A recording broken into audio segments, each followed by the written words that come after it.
మనసు ఆరోగ్యంగా ఉండడానికి ఉపయోగపడే ఒక మంచి ఆయుర్వేద ఔషధాన్ని తయారు చేసుకుందాం.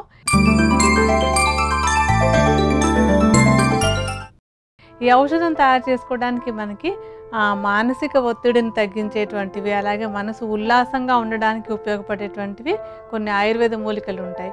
అయితే ఈ మూలికలు ఏంటంటే ఏవి వేరే సైడ్ ఎఫెక్ట్స్ రావడం కానీ, లేకపోతే వాటిని వాడడం వల్ల ఒక అలవాటు పడిపోతాం కదా, కొన్ని మందులు వాడేటప్పుడు ఎడిక్షన్స్ అంటూ ఉంటాం. ఎడిక్షన్స్ లాంటి సమస్యలు ఏవి లేకుండా ఉండేలాగా అంటే ఈ మూలికలతోటి ఇతర బెనిఫిట్సే కానీ సైడ్ ఎఫెక్ట్స్ ఏమీ లేకుండా ఉండేటువంటి కొన్ని మూలికలతోటి మన ఔషధాన్ని తయారు చేసుకుందాం. ఈ ఔషధం తయారు చేసుకోవడానికి మనం మొట్టమొదట తీసుకోబోయేటువంటిది ఏంటంటే బ్రాహ్మి.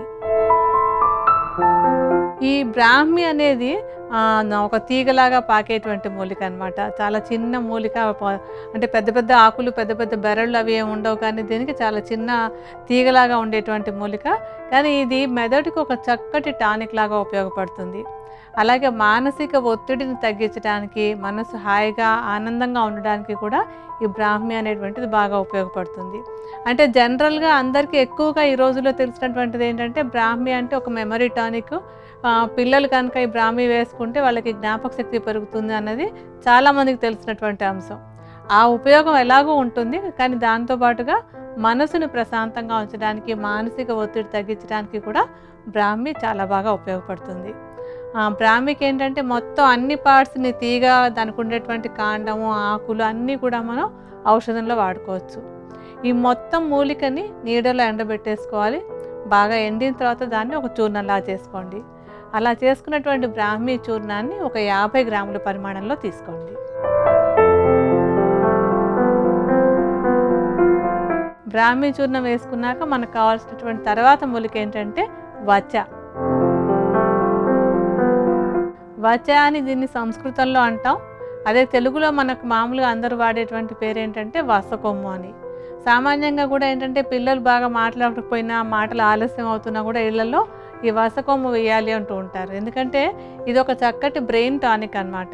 ఈ వసకొమ్ము పెట్టినప్పుడు పిల్లలకు ఒక బ్రెయిన్ స్టిమ్యులేషన్ వచ్చి మాటలు బాగా వస్తాయన్నది అందరికీ తెలిసినటువంటిది, అందరూ వాడుకునేటువంటిదే ఈ వసకొమ్ము. అయితే ఏంటంటే ఈ వసకి ఇది ఒక్కటే కాకుండా, అంటే మాటలు వచ్చేలా చేయడమే కాకుండా ఒక బ్రెయిన్ టానిక్ లాగా ఉపయోగపడడం, మనసును ప్రశాంతంగా ఉండడానికి తోడ్పడడం అనేటువంటి కూడా ఇంకా గుణాలు ఉన్నాయన్నమాట. మనం ఈ మానసిక ఆరోగ్యం కోసం అని చెప్పి ఆ గుణాలు కూడా ఉండడం వల్లనే దీన్ని ఈ వస కొమ్ముని ఈ ఔషధంలో వేసుకుంటున్నాము. వస కొమ్ముని ఏంటంటే చూర్ణంలాగా చేసేసుకోండి, మెత్తటి పొడిలాగా చేసుకుని ఆ పొడిని ఒక 50 గ్రాముల పరిమాణంలో ఇందాకటి మన చూర్ణం ఉంది కదా, బ్రాహ్మీ చూర్ణం, దాంతో కలుపుకోండి. ఈ ఔషధంలో మనకి కావాల్సినటువంటి ఆఖరి మూలిక ఏంటంటే అశ్వగంధ. ఈ అశ్వగంధని తెలుగులో చెప్పేటప్పుడు పెన్నేరు అంటారు. ఇదేంటంటే ఈ అశ్వగంధ అనేటువంటిది వేరు భాగాన్ని మన ఔషధంలో వాడుకుంటూ ఉంటాం. అలాగే కాండంలో కూడా కొంత ఔషధ గుణాలు ఉంటూ ఉంటాయి. అయితే ఇదేంటంటే ఈ అశ్వగంధ అనేటువంటిది మనం ఎన్ని అనారోగ్యాల పేర్లు చెప్పినా అన్నింటిని తగ్గించడానికి కూడా మనం దీన్ని వాడుకుంటూ ఉండొచ్చు. అంటే పేరు లేని వ్యాధికి పెన్నేరు మందు అని చెప్పి ఒకటి ఊళ్ళల్లో సామెతగా కూడా చెప్పుకుంటూ ఉంటారు అనమాట. అంటే ఏ వ్యాధో తెలియకపోయినా సరే దానిలో అశ్వగంధని వాడినట్టయితే కనుక ఆ అనారోగ్యం తగ్గిపోతుంది అని. అంటే అశ్వగంధకి అన్ని మంచి ఔషధ గుణాలు ఉన్నాయన్నమాట. అందులో ముఖ్యమైనటువంటిది ఒకటి, మానసిక ఒత్తిడిని తగ్గించి మనసు ప్రశాంతంగా ఉండేలాగా చేసే గుణం కూడా అశ్వగంధలో బాగా ఉంది. అంటే ఈ మధ్యకాలంలో దీని మీద యాంటీ స్ట్రెస్ ఎఫెక్ట్ గురించి చాలా ప్రయోగాలు అవి కూడా జరిగాయి. ఈ అన్నింట్లో కూడా ఏంటంటే అశ్వగంధ చాలా చక్కటి ఫలితాలను ఇస్తుంది అనేది మళ్ళీ మనకి ప్రయోగాల్లో కూడా ఇంకోసారి నిరూపించారు. ఈ అశ్వగంధ వేర్లని చూర్ణంలాగా చేసుకుని ఈ చూర్ణాన్ని ఇందాక 2 చూర్ణాల్లాగానే 50 గ్రాములే తీసుకోండి.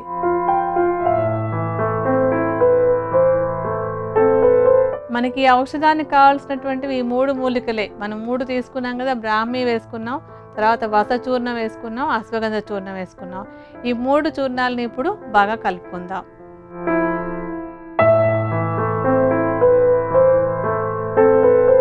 ఈ చూర్ణాలని బాగా కలిపేసుకుని ఏం చేయాలంటే దాన్ని ఒక చక్కటి గాజు సీసాలో పోసుకోవాలి. అయితే ఏంటంటే మనం ఈ ఔషధాన్ని చూర్ణంగానే వాడుకోబోతున్నాం. దీన్ని కషాయంగా కాచుకోం, ఇంకెందులోనూ కలపం, కేవలం చూర్ణంలాగానే వాడుకుంటాం. నేను అంతకుముందు కూడా చెప్పాను మీకు ఒకసారి, చూర్ణంగా వాడుకునేటప్పుడు దాన్ని తప్పనిసరిగా పల్చటి తెల్లటి బట్టలో వేసి జల్లించుకోవాలి. జల్లించుకుంటే మనకి చాలా మెత్తటి చూర్ణం వస్తుంది. అలా మెత్తగా వచ్చినప్పుడే ఆ చూర్ణం మనకి బాగా అరుగుతుందనమాట. లేకపోతే బరకగా ఉన్నట్టయితే ఏమవుతుందంటే అది అరగకుండా విరేచనంలోంచి బయటకు వెళ్ళిపోతూ ఉంటుంది.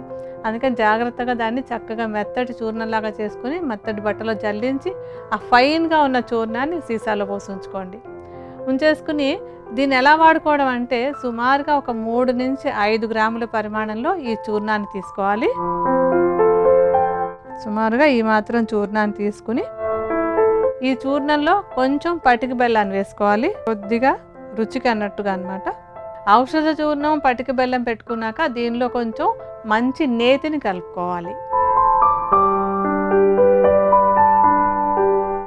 దొరికినట్టయితే కనుక ఆవు నెయ్యి వాడుకుంటే శ్రేష్టమైనటువంటిది. ఎందుకంటే ఆవు నెయ్యి కూడా మన మెదడుకి మనసుకి కూడా బాగా ఉపయోగపడుతుంది.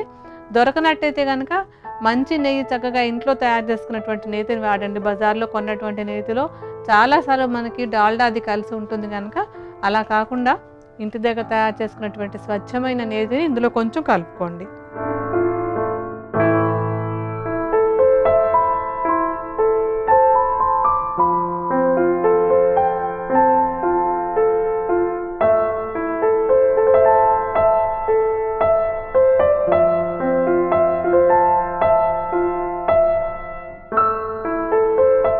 ఇలాగా పటిక బెల్లము, చూర్ణము, నెయ్యి కలిపేస్తే ఒక లేహ్యం ముద్దలాగా తయారవుతుంది.